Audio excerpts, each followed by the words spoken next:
Hello दोस्त, आखिर वो क्षण आ ही गया जिसमें ज्वाइनिंग का इंतज़ार होता है। स्टेशन मास्टर का स्टेशन फॉर्म और उसके डिटेल आ गया है। आप फिल भी कर सकते हैं, डाउनलोड भी कर सकते हैं। लेकिन ऐसे करते हैं कि यूट्यूब पे हम हैं तो सभी हमारे दोस्त हैं, सभी हमारे भाई हैं या सभी हमारे एक दूसरे की फैमिली है।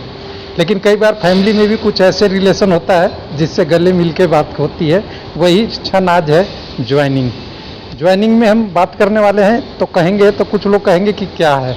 तो देखिए, सबसे पहले ज्वाइनिंग करने का मतलब ये था कि फॉर्म कैसे भरना है। माई फर्स्ट जॉब हमने आज से 3 साल पहले वीडियो बनाया था, जब चैनल शुरुआत हुए थे उसके कुछ समय बाद। तो ये ज्वाइनिंग आप देख लीजिएगा कैसे फॉर्म फिल करना है। इसमें फॉर्म सारे भरे हुए हैं, मोटा मोटी जो प्रोसेस है, थोड़ा बहुत जो क्वेरी होगा वो कर लीजिएगा, वहाँ से पता मिल जाएगा। और इस वीडियो का डिस्क्रिप्शन में लिंक मिल जाएगा, साथ में वेबसाइट का भी एक हम अपडेट दे रहे हैं, वहाँ से भी आप देख लीजिएगा। और कुछ लोग कहेंगे तो सर्च कर लेंगे, डायरेक्ट आपको मिल जाएगा my first job in technician 3, तो रेलवे लाइफ के नाम से आपको मिलेगा। थंबनेल देख ही रहा है, आपको यहाँ से भरा हुआ फॉर्मेट मिलेगा आपको। तो चलिए इसको हटाते हैं, उसके बाद आते हैं जहाँ पे जो लोग हमारे पास शेयर कर रहे हैं 3/11/2022, और आज 3/11/2022 ही है। ये पहला क्षण है जो किसी भी पोस्ट का एनटीपीसी में ज्वाइनिंग आई है। और इनके ज्वाइनिंग का ऑफिस में रिपोर्ट करने का 9 से 15/11 के बीच में दिया हुआ है। कभी भी जाइए, अपनी रिपोर्ट कीजिए सारा डॉक्यूमेंट रेडी करने के बाद। लेकिन इसको डाउनलोड करने के लिए आपको टेलीग्राम पे भी मिल जाएगा, लेकिन हम यहाँ से थोड़ा बताएंगे। वेबसाइट पे इस पे कुछ भरने के लिए हिंट भी मिलेगा, इसका डिस्क्रिप्शन में लिंक मिल जाएगा www.railwaylifelp.com पे। तो यहाँ पे देखिए, हमें 2000 जब वीडियो बनाया था उस समय ही यहाँ पोस्ट कर दिया था। तो ये देखिएगा, सितंबर 2019 में हमने ये पोस्ट कर लिया था। इसका डिस्क्रिप्शन में लिंक डाल दूंगा। Format for joining letter original PDF में है और भरा हुआ है। तो इस पे अगर इस पोस्ट पे आएंगे तो इस पोस्ट में आपको 2 चीज़ मिल जाएगा। एक एलपी का हमने डाला है, वो वाला है, और दूसरा आपको मिल जाएगा यहाँ पे एनटीपीसी वाला, ये भी आप ले सकते हैं। और साथ में इसमें क्या क्या भरना होता है, क्या क्या कंटेंट है, क्या क्या जॉब की ज़रूरत पड़ती है, नॉर्मल चीज़ें, ये सब तैयारी आप समझ लेंगे, इससे मिल जाएगा आपको। और थोड़ा बहुत चेंज होते रहता है, कभी एनपीएस, कभी कुछ, तो ये आप देख लीजिएगा। दोनों का डिटेल दे दिया जाएगा आपको लिंक में, डिस्क्रिप्शन में रूम पे।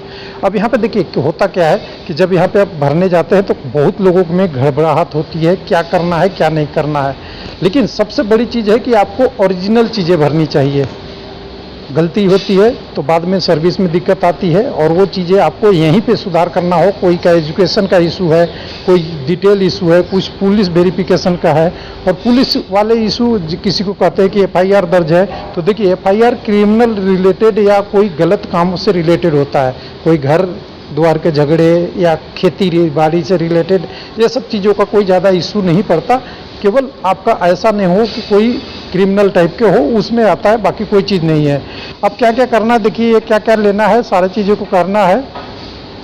लेवल 6 में ओरिजिनल सर्टिफिकेट आपको एजुकेशनल वगैरह का लेना है, वो लेना है। ट्रांसफ़र सर्टिफिकेट, अगर आपने कोई अपॉइंटमेंट वगैरह से रिलेटेड है, टीसी का, community certificate, Aadhaar, PAN card number, bank account number, और फॉर्म जितने भरने हैं उनके लिए ये सारा ये फॉर्म देखिए यहाँ पे दे दिया है।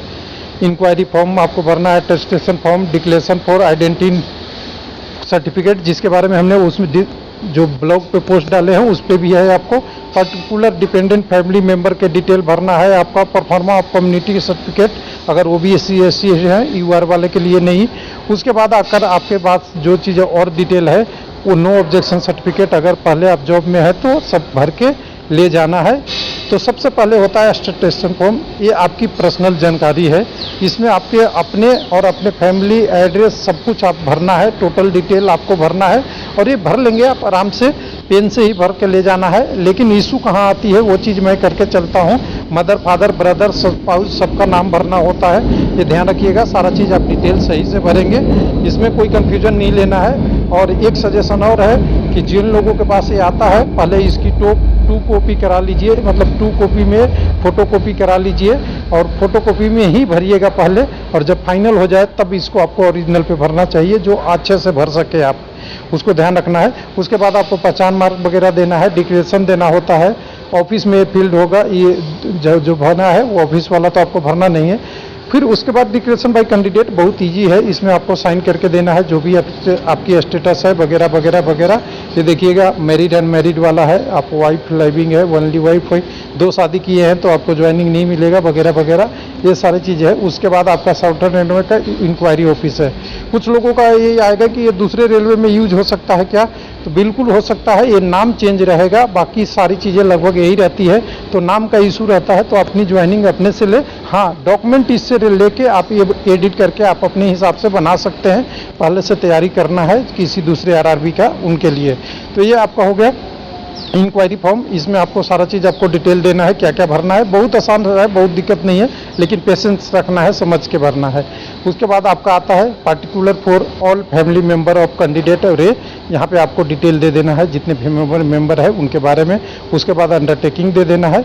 उसके बाद आइडेंटिटी सर्टिफिकेट, ये देखिए किनके से बना सकते हैं, 8, 9, 10 नाम है, इनके ऑफिस से आप बना सकते हैं। ये सारा ये आपको पहचान पत्र के लिए है, पोस्ट मास्टर से भी बना सकते हैं वगैरह वगैरह, सब कुछ फिलेड बाई ऑफिस। और उसके बाद फिर है टू बी ऑफिस में फिल होगा, वो आपको नहीं भरना है, ऊपर वाले खाली भरना है, वो आपकी डिटेल करना है। उसके बाद आपका अगला फॉर्म आता है certificate for displaced candidate belonging to scheduled caste वाला, ये तो पहले भी आपने देख रखा है, पहले वाला है वही दे दीजिएगा, इसी फॉर्मेट में है तो वो भी चल जाएगा। बैकवर्ड क्लास वाला ओबीसी वाला है आपका। उसके बाद है ओथ एंड एलिगेशन, ये नया है, पहले ये नहीं हुआ करता था, ये भी आपको भर के देना है, अथॉरिटी के हिसाब से बना के देख लीजिएगा, ध्यान से इसको भर लीजिएगा। उसके बाद आपका है एलिगेशन का दूसरा कॉपी, और ये पूरा डिटेल है। अब यहाँ पे 2-3 चीज़ें कि मैं बताऊंगा कि यहाँ क्या क्या मिस कर रहा है, उसके बारे में बता देता हूँ। आपका एक करेक्टर सर्टिफिकेट भी एक यहाँ पे दिया हुआ है, वो दिया हुआ है यहाँ पे, 1 मिनट देख लीजिए, अटेस्टेशन फॉर्म के साथ एक चीज़ डिटेल दिया हुआ है, डिक्लेरेशन है। उसके बाद आपका पोस्ट ऑफिस वाला जो बनाने का पोस्ट मास्टर वाला देना था वो वाला है, और एक आपकी कॉलेज की लास्ट डिग्री वाला भी एक बनाना होता है, वो बना लीजिएगा, वो भी एक काम आ सकता है, कोई ज़रूरी नहीं है कि वो बनाना ही पड़े, लेकिन काम आता है। ये फॉर्म से पहले था ये वाला आइडेंटिफिकेट सर्टिफिकेट, और साथ में एक ज़रूरत पड़ती है कैरेक्टर सर्टिफिकेट। तो कैरेक्टर सर्टिफिकेट आप बना लेंगे अपने जहाँ पे लास्ट स्टडी है उनके प्रिंसिपल से, तो लास्ट स्टडी जहाँ पे होगा प्रीफेयर कीजिएगा वही बनाएं तो बेटर होता है, और नहीं तो आप कोई भी जिनसे आइडेंटिफिकेट सर्टिफिकेट बनाते हैं वो भी उस कैरेक्टर सर्टिफिकेट को बना सकते हैं। तो ये सारा इशू है, लेकिन खुशखबरी तो है कैंडिडेट के लिए कि एक ज्वाइनिंग आ गई है। तो डिस्क्रिप्शन में मिल जाएगा इसका डिटेल, वहाँ से आप सहायता ले सकते हैं।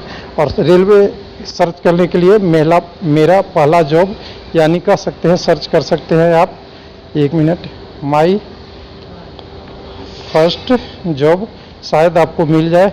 टेक्नीशियन 3 के नाम से मेरा था, 2004। अभी समय बहुत गुजर गया है, लेकिन भरने की प्रोसेस में अलग नहीं है। अब इसके अलावा क्या क्या चीज़ चाहिए, और एक चीज़ मैं बता दूँ, एडिशनल डॉक्यूमेंट, आधार वगैरह देख ही लिए थे।